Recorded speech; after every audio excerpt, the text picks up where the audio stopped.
Okay, so literature group, book two, book two, second meeting. So again, we're reading How It Went Down by Keela Magoon, and one of my first discussion questions is how are you guys feeling about the book as it progressed? Because last time we talked about how basic it was and how there was nothing that stood out. Basically, it was the normal thing, like you see a young African American teen shot by a white man.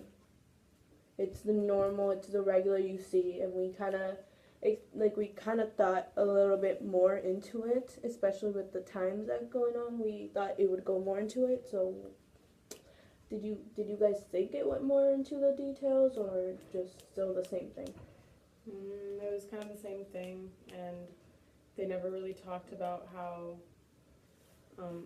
Franklin was gonna get punished. So I don't know. It was very undetailed.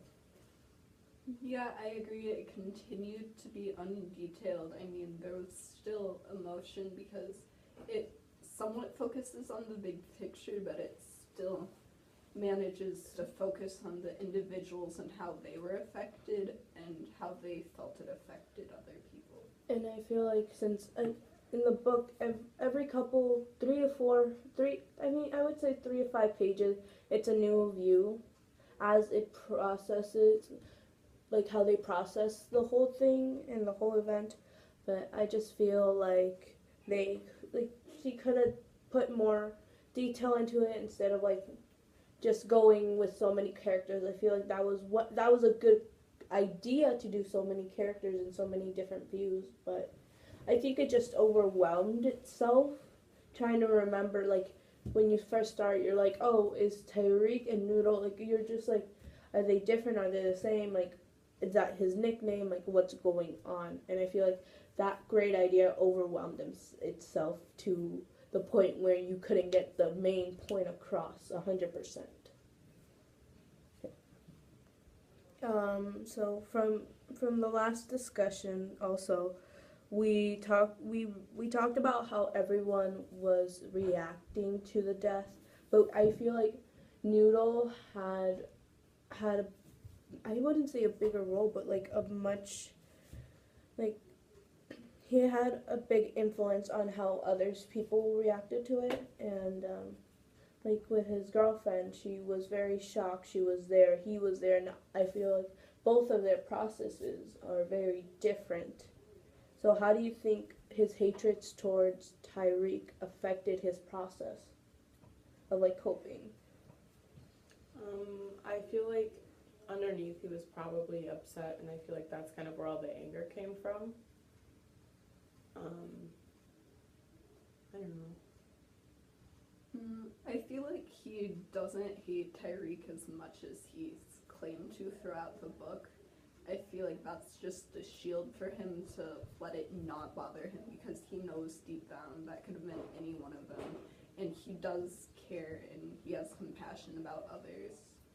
And it's like easier to feel angry than to like suffer and feel sad about things.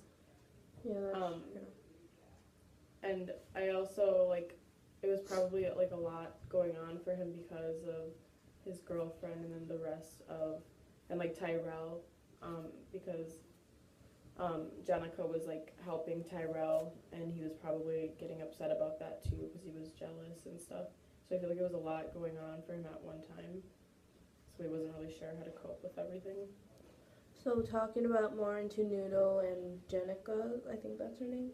Jenica's relationship, like I was saying, that really put a strain on their relationship.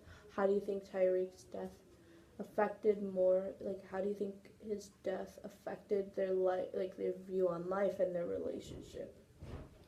Well, I think Jenica realized that Noodle like wasn't acting very compassionate, and like towards the end of the book, she was talking about how like she finally let him know that like what he was doing to her like hurt her, and so I feel like she was growing to be stronger like from what happened, and like Noodle was kind of doing the opposite, and he was like he was becoming weak because he didn't know how to like cope with everything.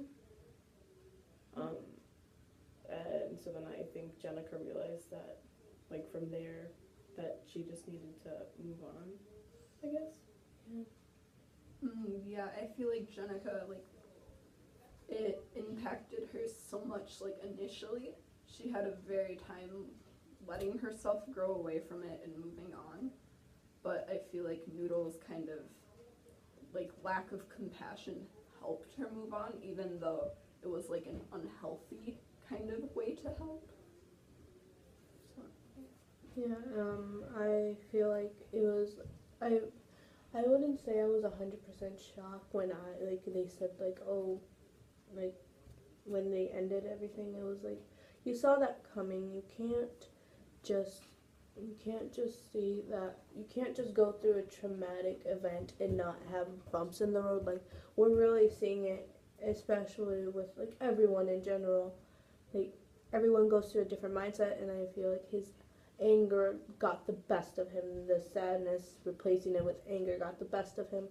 And Jenica saw, like, wow, you're really having a hard time, but you're not letting yourself be helped by, like, from, like, just talking to me. Like, the next day, she even went, like, I wouldn't say the next day, but, like, a couple days later, she went to work with, like, so she can pretend that everything's normal. And he just let her. He just drove her there. He did everything, but yet I think he got mad, right? On the way, like, yeah, but you get my role. Yeah. Okay.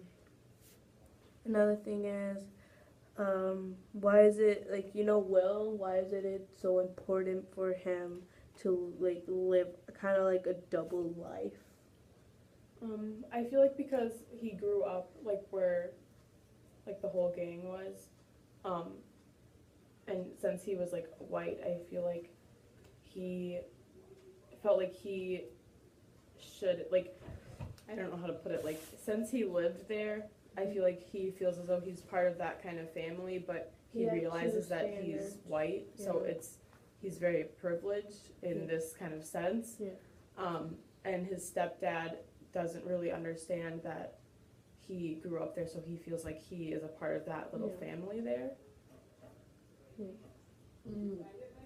Yeah, I feel like he has very mixed emotions about how he should, like he doesn't even know how he wants to feel about everything and where he belongs in this, like, community. Because, like, no one has, like, just one emotion. Everything is a mixed emotion, but he wants to be a part of it because, well, like, most people, they want to feel included in something, but he does also want to, he recognizes, like, the privilege he has, like, more than the other people. Again, from the last discussion we were talking about standards. Everyone has standards, especially in their own community. From the community that they're living in, it's the ghetto. You have this sense of, like, you have to stay here. You have to, like, it's like you're cool if you're part of a gang. Like, forget it. Like what Tyreek was going through. Like, don't go to college. Be in the gang. You're gonna be a leader. Well, Will has that opportunity to go to college and not be very judged for it because it's like, you're white. You can go to college. But he does want to be part of that community because they're really accepting towards him, which you don't really see that, especially with mixed kids. Like, you always see them, like, they're either, like, too ghetto or too white. And just because of those two races. And I wouldn't say he's, like, a mixed kid, but in a sense he is, because he lives in the ghetto. He understands their struggle. He talks to them. It's his friends. But his parents and his stepfather really have, like, oh, you can do better than this. We know you can, and your skin has, like, the privilege. And, like, his mom wouldn't let him wear, like, hoodies like they all do, and she made him dress nice, which is also kind of, like, hard for him. Because when he went to the protest, it was, like, a hoodie protest, and his stepdad was like, I thought your mom threw all those away. because she wants him to like be able to not be like stereotyped and have a good future. Yeah, and stereotypes really play into this book, and I like just the concept of imagine how it would have been if Tyreek and Will had changed like situations. Like we really like what if Tyreek had the chance to go to college? He didn't really have they let him and he actually went through it. Well, Will stayed in the ghetto and he was happy with himself, and I feel like right now, especially teenagers, like makes me sound old. Um, they're really trying to find their place, and especially those two contradicting themselves makes it much harder for him. Okay. um, so, let's see. So, with another part with that comes with the death is the mother. We never really see the side of his dad. He wasn't even there. He lived with his grandma, right? Like or aunt, His grandma. grandma and his mom and his brother and sister, like all families. And so he like what like you always see that the mom is she how she handled it is very empowering in a way. Like what do you think made her go into that strength and have that strength and what showed it? I feel like she had kind of a lot of like strength because she like knows that her son like had a bunch of friends just like him, and it could have been any one of them, and so I feel like she got the strength from trying to, stop like something else like that from happening. And she also has a daughter, so she's probably concerned about her future and wants to like change racism and like get that fixed for everybody else. Yeah, I feel like she knows she has to be strong or like everything would just fall apart even more in their family. Like everybody loved him and well, it's her son, she's crushed. But I feel like she definitely uses her other children to get her through, like, if I'm strong for them, this won't happen to them, they will have a better life that he could have had. If I'm strong, everything will end up, like, better in the end. I like this situation with the mom really reminds me of like, do you guys know Emmett Till? Emmett Till was a young man. This happened a long time ago. I can probably look it up right now. Emmett Till was Emmett Till was a young African American man, and he was 14 when he was lynched in Mississippi. He died in 1955, and like his mom's strength really resembles. That's what makes me resembles towards the story because his mom had an open casket because he like.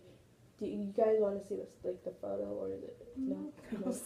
Okay, but he got he was very mauled. It was by a white man, and his mom said, you know what, I'm gonna keep this. I'm gonna have my baby's funeral. Oh, like I'm gonna have it, and it's gonna be public. It's gonna be an open casket, so they can see what they did to my baby, so they can see all this harm that they did because of this racism. And she died in 2003, and they still have every single year they still have Emmett Till, and they like a celebration and all that stuff. And I feel like both of those strengths are very similar because she's showing everyone like this is what's happened. It breaks my heart, but I have to keep being strong. And Emmett Till was her only son. So at least Tyreek's mom still has a sister and all that stuff. So I just wanted to state that. And then talking like metaphorically, she said anger would be more bearable than this sorrow. What do you think she meant by that? That's like kind of what I was saying about Noodle. It's easier to feel angry than it is to just feel sad and like suffer all the time. Yeah. And I feel like when you have